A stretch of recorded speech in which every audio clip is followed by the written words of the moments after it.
हैकल सुलेमानी, बैतुल मक़दस, ताबूत सकीना।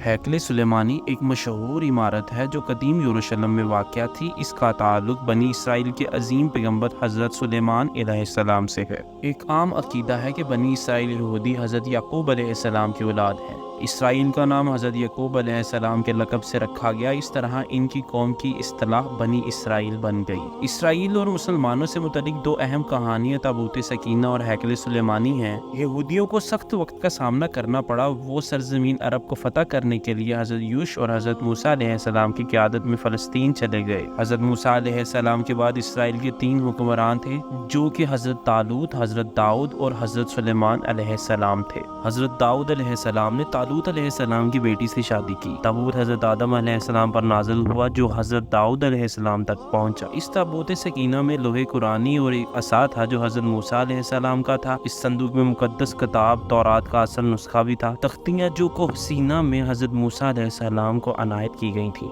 इसके साथ ख़ास बर्तन भी था जो मन्नो सलवा लाने के लिए इस्तेमाल किया जाता था। ख्याल किया जाता है कि जब ताबूत सकीना हज़रत दाऊद अलैहिस्सलाम की तहवील में थी, इन्होंने इसकी हिफाजत के लिए एक किला तामीर किया और अंबिया के असासों की हिफाजत का फैसला किया। बैतुल मक़दस की तामीर में इतना वक्त लगा कि यह हज़रत दाऊद अलैहिस्सलाम की ज़िंदगी में मुकम्मल ना हो सका। ये किला सुलेमान अलैहिस्सलाम के दौर में मुकम्मल हुआ और इसे हैकल सुलेमानी का नाम दिया गया। हज़रत सुलेमान ने हैकल की तमीर तकरीबन 957 कबल मसीह में शुरू की। इसको यहूदियत के मजहबी, रूहानी और सियासी मरकज़ की हैसियत हासिल थी। हैकल को तामीर करने का मकसद ये था कि बनी इसराइल के लोग अल्लाह की इबादत के लिए यहाँ आए। हैकल में ताबूत सकीना रखा गया था जो इनके लिए एक मुकद्दस निशानी था। 586 कबल मसीह में बाबुल के बादशाह बख्त नसर ने यरूशलेम पर हमला किया और हैकल को तबाह कर दिया और इस वक्त बनी इसराइल को बाबुल की असीर में ले लिया गया। 538 कबल मसीह में जब फारसी बादशाह खोरस ने बाबुल को फतह किया तो उसने बनी इसराइल को इजाज़त दी कि वो अपने वतन वापस चले जाएं और हैकल को दोबारा तामीर करें।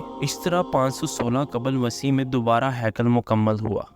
रोमी बादशाह ने हैकल की तामीर नौ करवाई और इसको मज़ीद अजीमुश्शान बनाया। ये तामीर तकरीबन 20 कबल मसीह में शुरू हुई और 64 ईस्वी तक जारी रही। 70 ईस्वी में रोमियों ने यरूशलेम पर दोबारा हमला किया और हैकल को मुकम्मल तौर पर दोबारा तबाह कर दिया। तब से ये हैकल दोबारा तामीर ना किया जा सका। इस्लामी अकीदे के मुताबिक हज़रत सुलेमान अलैहिस्सलाम ने अल्लाह के हुक्म से ये हैकल तामीर किया था। कुरान पाक में हज़रत सुलेमान अलैहिस्सलाम का जिक्र मौजूद है लेकिन हैकल की तामीर की तफसीलात नहीं दी गई। इसके बावजूद इस्लामी रवायात में कहा जाता है कि हज़रत ईसा अलैहिस्सलाम की दोबारा आमद के वक्त दज्जाल का खात्मा होगा और हक़ व बातिल का मार्का भी इसी इलाके में होगा। यहूदी अकीदे के मुताबिक जब इनका मसीह आएगा तो हैकल सुलेमानी की दोबारा तामीर होगी और ये दुनिया में खुदा की हुक्मरानी और अमन का मरकज़ बनेगा और इस हैकल को तीसरे हैकल का नाम देते हैं। ईसाई अकीदे के मुताबिक यूसुफ मसीह की दोबारा आमद के वक्त मुख्तलिफ वाक़यात रोनमा होंगे और हैकल का किरदार अहम होगा। कुछ ईसाई फिरकों का मानना है कि यहूद के मसीह की आमद से पहले हैकल की दोबारा तामीर होगी। आजकल हैकल सुलेमानी का मुकाम मस्जिदुल अक्सा के अहाते के करीब मौजूद है। मुसलमानों के लिए ये जगह बैतुल मक़दस कहलाती है।